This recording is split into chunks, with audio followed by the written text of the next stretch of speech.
Good morning students. हमारा lesson number 9 चल रहा था, वो लेसन नंबर 9 हमारा कंप्लीट हो गया। उसमें एक टॉपिक हमारा था जो मैं सबसे लास्ट में पढ़ा रहा था, दैट इज द संरचनात्मक समावेशिता। हम लोग पढ़ रहे थे संरचनात्मक समावेशिता, संरचनात्मक समावेशिता, है ना। ये टॉपिक मुझे आपको पढ़ाना है, संरचनात्मक समावेशिता। ये टॉपिक रह गया था, कुछ लोग कह रहे थे सर ये टॉपिक पेंडिंग में है, इस टॉपिक को अपन क्लियर कर देते हैं।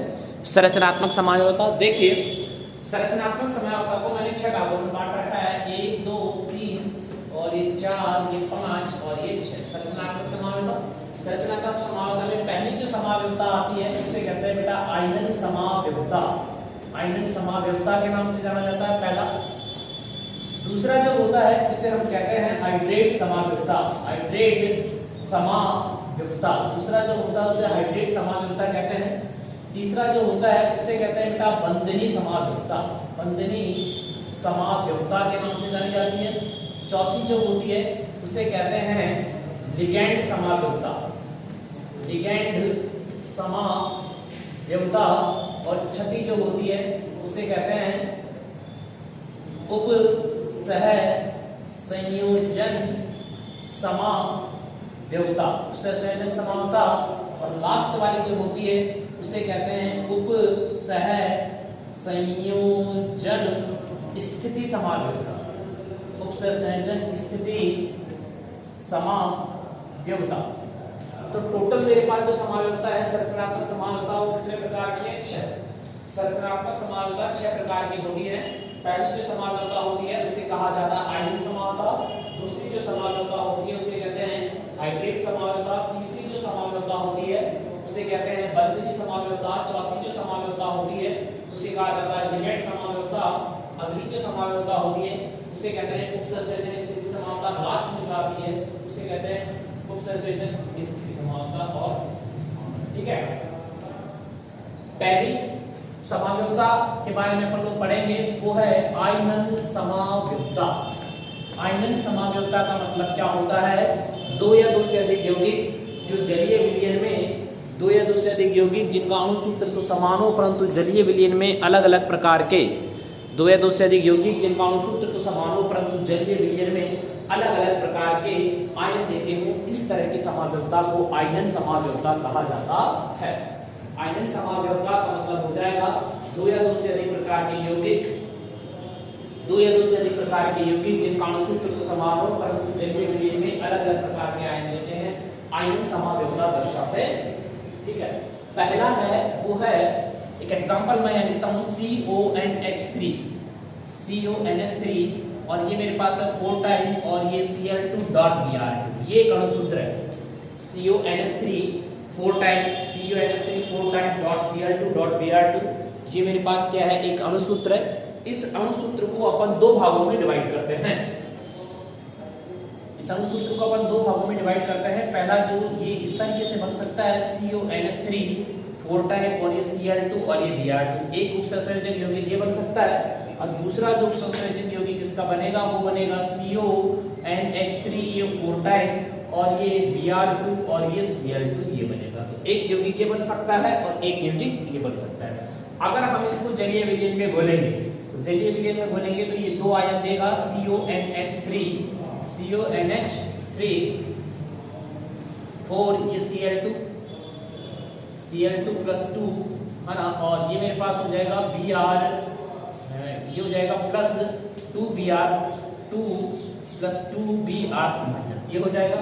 इधर की बात करते हैं तो इधर हम क्या देखेंगे? इधर मेरे पास आएगा CO, ये हो जाएगा NH3 और ये 4 टाइम और ये Br2 और यहाँ पर हो जाएगा 2 प्लस और यहाँ हो जाएगा 2Cl माइनस। तो देखो ये जलीय विलयन में Br माइनस आयन देगा, ये Cl माइनस देगा। ये जलीय विलयन में ये वाला आयन ये आयन देगा। अगर मान लीजिए इसमें अगर मैं 2AgNO3 2 मोल AgNO3 मिला देता हूँ तो यहाँ पर 2AgBr का पीला उच्छेद आएगा। 2AgBr का कौन सा उच्छेद आएगा? पीला। और इसमें अगर मैं AgNO3 अगर मैं इसमें AgNO3 मिलाता हूँ तो यहाँ पर 2AgCl का सफेद अवक्षेप आएगा। तो दोनों अवक्षेप हो गए मेरे पास, एक हो गया सफेद अवक्षेप और एक क्या हो गया? पीला अवक्षेप। जहां तक हम चीज़ों को देख सकते हैं, यहाँ तक हम चीज़ों को समझ सकते हैं। ठीक है, तो एक एग्जाम्पल था आयनन समरूपता का CuNH3 4 टाइम्स Cl2.Br2। ये एक अणुसूत्र है, इस अणुसूत्र को हम दो तरीके से लिख सकते हैं, CuNH3 4 times Cl2Br2, CuNH3 4 times Br2 Cl2। यहाँ ये 2Br माइनस आयन देगा और यहाँ पर ये 2Cl माइनस आयन देगा।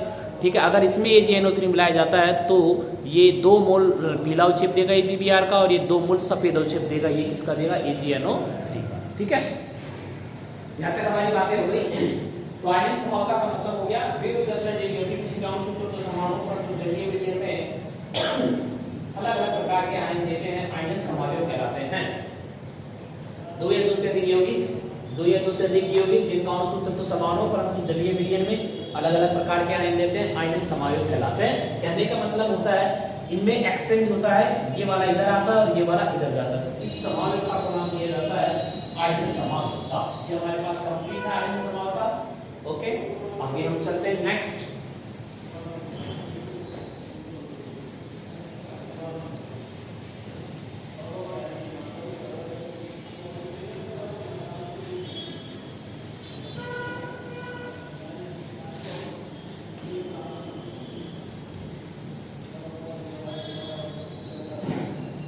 अब अगला जो हमारा टॉपिक है दैट इज वो है हाइड्रेट समरूपता। हाइड्रेट समरूपता, हाइड्रेट समरूपता जो होती है वो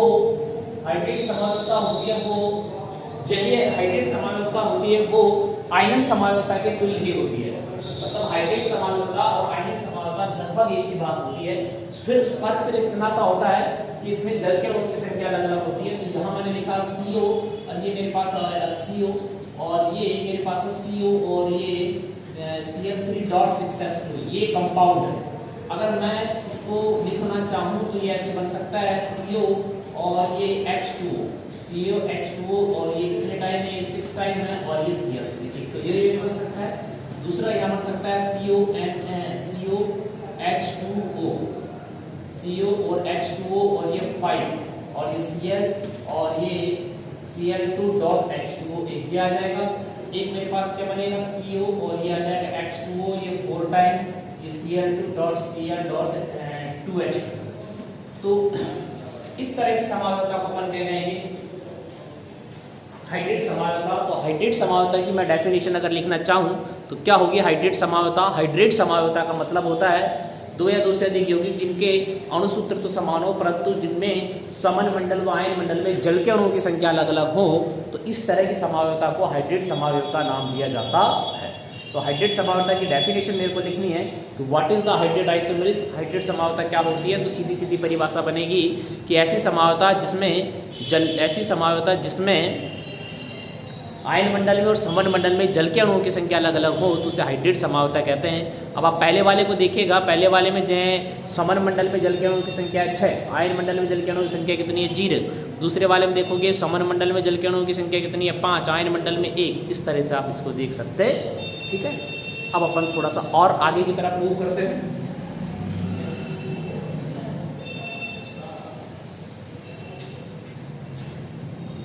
अगली जो समरूपता मेरे पास आती है वो आएगी बंधनी समरूपता। अगली समरूपता को मैंने नाम दिया दैट इज बंधनी समरूपता। बंधनी समरूपता को मैं कह रहा हूँ। ठीक है, क्या होती है बंधनी समरूपता। देखिए, बंधनी समरूपता का मतलब होता है ये मेरे पास है CO और ये क्या है CO और ये मेरे पास है NH3 और ये 5 टाइम और ये CN, ये कंपाउंड है। ठीक है, चलो इसकी जगह H2 ले लेते हैं, ये H2 हो गया और ये Cl इसके ऊपर और ये Cl। ठीक है, अब देखिए अगर आप किसी यौगिक को देखेंगे तो इसको अपन इस तरह भी लिख सकते हैं CO और ये H2 कितनी बार आ जाएगा, ये 5 टाइम और ये हो जाएगा NC और ये हो जाएगा Cl2। ठीक है, इसका नाम क्या हो जाएगा, इसका नाम हो जाएगा penta aqua cyano cobalt third और आगे आएगा इसमें क्लोराइड जिसका नाम हो जाएगा penta aqua cyano cobalt third chloride. ठीक है, यहाँ इसका नाम अपन लिखे तो यहाँ इसका नाम हो जाएगा पेंटा एक्वा नाम हो जाएगा पेंटा एक्वा आइसोसाइनो, पेंटा एक्वा आइसोसाइनो, और ये मेरे पास हो जाएगा कोबाल्ट, और इसे मैं कहूंगा थर्ड, और ये मेरे पास क्या हो जाएगा क्लोराइड। ठीक है, तो पहली बात बंधनी समावयवता जो होती है ना वो उभय धातुक लिगैंडों की उपस्थिति में होती है। बंधनी समावयवता होती है वो उभय धातुक लिगैंडों की उपस्थिति में होती। पहली बात, बंधनी जो समावयवता होती है ना वो उभय धातुक लिगैंडों की उपस्थिति में होती है। CN हुआ, NO2 हुआ, ठीक है, इस तरह के जैसे Cl माइनस हुआ, Cn माइनस साइनो हुआ, NO2 हुआ, SCN हुआ, ठीक है, इस तरह के अगर लिगेंड हमारे पास हैं तो हमारे पास कौन सी समावयवता होगी? बंधनी समावयवता। पहली लाइन लिखेंगे, बंधनी समावयवता का मतलब होता है ऐसी समावयवता जिसमें उभय धातुक लिगेंड उपस्थित होता है और उसके बंध बनाने के विन्यास में अंतर होता है, उस समावयवता को नाम दिया जाता है बेटा बंधनी समावयवता। तो ये मेरे पास तीसरी प्रकार की समावयवता थी, कौन सी समावयवता? बंधनी समावयवता। ठीक है, वेरी इंपॉर्टेंट समावयवता है, ये एग्जाम में आती है, बंधनी समावयवता। ठीक है, बंधनी समावयवता के बाद में तीन समावयवता हमारी हो गई। चौथी जो समावयवता मेरे पास आती है वो होती है लिगैंड समावयवता। कौन सी होगी? लिगैंड समावयवता। फोर्थ नंबर पे आती है लिगैंड समावयवता।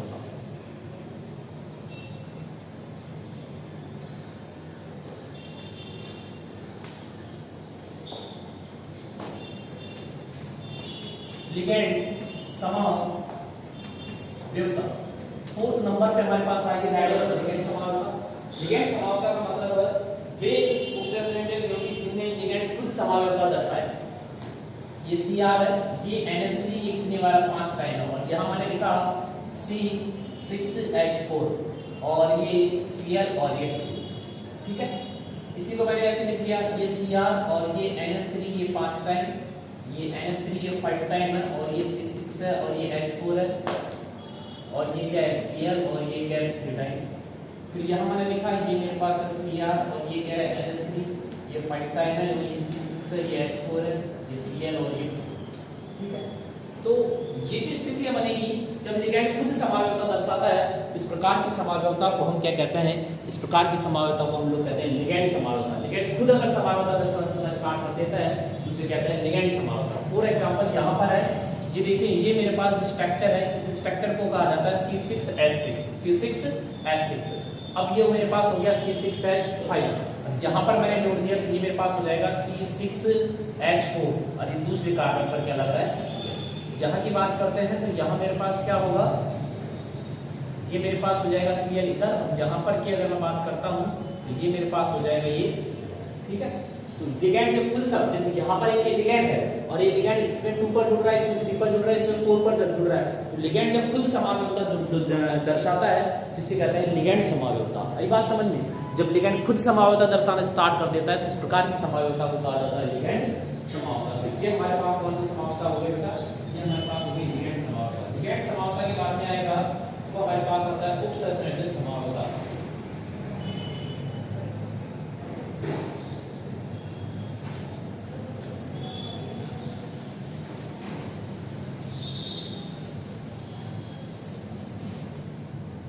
अभी हमारे पास जो आती है वो आएगी हमारे पास उप सह संयोजन समावयवता। कौन सी आएगी? उप सह संयोजन समावयवता। उप सह संयोजन समावयवता में क्या होता है? इसमें धनायन और ऋणायन दोनों संकुल होते हैं। इसमें ऋणायन व धनायन दोनों संकुल होते हैं। दोनों क्या होता है? इसमें संकुल होते हैं। तो इसका एक एग्जांपल मेरे पास है, धनायन और ऋणायन दोनों ही संकुल हो। ये हमारे पास एक एग्जांपल हम लिखते हैं, ये मैंने लिखा CO और ये NH3 इतने टाइम है, ये 6 बार है, CNH3 6 टाइम, और यहाँ मैंने लिखा मैंने Cr और यहाँ मैंने लिख दिया यहाँ Cn, और ये कितने टाइम हो गया? 6 टाइम। ठीक है, अब आपको करना क्या है? अगर आप इसको एक्सचेंज करोगे तो ये वाला लिगैंड इधर चले जाएगा और ये वाला लिगैंड इधर आ जाएगा। जब ये लिगैंडों का एक्सचेंज हो जाएगा तो ये मेरे पास हो जाएगा CO और ये हो जाएगा CN6, यहाँ मेरे पास बन जाएगा Cr और ये मेरे पास यहाँ पर हो जाएगा NH3 6 हो जाएगा, NH3 6 हो जाएगा। इस तरह की समावयवता को हम क्या कहते हैं? कौन सी समावयवता? उपसंयोजन स्थिति समावयवता के नाम से जाना जाता है। ठीक है, तो उपसंयोजन स्थिति समावयवता क्या होता है? जब लिगैंड में खुद में एक्सचेंज हो जाए। उपसंयोजन स्थिति समावयवता का मतलब ये होगा कि जब ये भी जैसे इस पर +3 आएगा, यहाँ कितना आएगा? -3 आएगा, ये भी धन आएगा, ये भी धन आएगा, तो ये भी धन आएगा, ऋण आएगा, तो दोनों के असंतुल है। अगर वो अपने लिगेंडों को एक्सचेंज कर लेते हैं, अगर वो अपने लिगेंडों को एक्सचेंज कर लेते हैं, तो इस तरह की समावयवता को क्या नाम दिया जाता है? इस तरह की समावयवता को नाम दिया जाता है उपसंश्लेषण स्थिति समूह, उपसंश्लेषण समावयवता कहते हैं। इसके बाद हमारे पास जो समावयवता आती है दैट इज वो है मेरे पास उस समावयवता है उपसंश्लेषण स्थिति समावयवता।